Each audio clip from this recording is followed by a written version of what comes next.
நீங்கள் ஏதாவது பழி வாங்கணும்னு நினச்சா நீங்கள் என்னன்னா இது எப்படி திரைப்பட கதாநாயக வசனமாக இருக்குது அப்படின்னா, அங்கே கதாநாயகி குடும்பத்தை எல்லாம் கட்டி வச்சுக்கிட்டு என்னை பிடிச்சி வச்சுட்டு கேட்கும்போது தொடர்தான் இருந்தால் என்னையை தொடு, அவங்களையெல்லாம் விடு அப்படின்னு வசனம் பேசும்ல. அப்படி இருக்கு பார்க்கும்போது.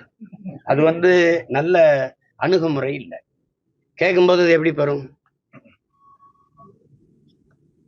அந்த சிஎம் சார் அப்படிங்கிறதே அது சின்ன பிள்ளை விளையாட்டுக்கு கூப்பிடுற மாதிரி இருக்குது. ஒரு அந்த அவர் மேலே நம்ம உங்களுக்கு மதிப்பு இல்லாமல் போட்டோம். ஆனால் உட்கார்ந்து இருக்கிற அந்த நாற்காலி இந்த நிலத்தில் பெரும்பெரும் தலைவன் உட்கார்ந்தது. ஓமந்தூர் ராமசாமி ரெட்டியார் தாத்தன், குமாரசாமி ராஜா, மூதறிஞர் ராஜாஜி, பெருந்தலைவன் காமராஜ், பேரறிஞர் அண்ணா போன்ற பெருந்தலைவர்கள் இருந்த ஒரு ஒரு இடம் அது. அது பார்த்து பேசணும். சிஎம் சார் அப்படிலாம் பேசக்கூடாது. அது தன்மையான பதிவா இல்லை.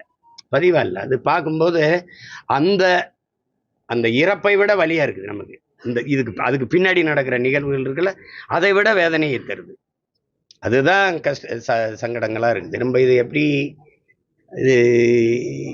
எப்படி கொண்டுகிட்டு போறது இந்த சமூகத்தை? இதுக்கு முன்னாடி எத்தனையோ நடிகர்கள் வந்திருக்காங்க. ஐயா விஜயகாந்த் தொடங்கியிருக்கிறாரு, அண்ணன் சரத்குமார் தொடங்கியிருக்காங்க, அண்ணன் கார்த்திக் அவர்கள், இப்போ அண்ணன் கமலஹாசன், அவங்கெல்லாம். ஆனால் இப்படி இல்லை. இப்படி இவ்வளவு காலம் இவ்வளவு நேரம் காத்திருந்து இப்படி இருந்தாங்க, பசி பட்டினியா இருந்தாங்க, இந்த மாதிரி நிகழ்வுகள் தொடரலை. அதனால இனி வரும் காலங்களில் இந்த முறையை மாற்றணும்.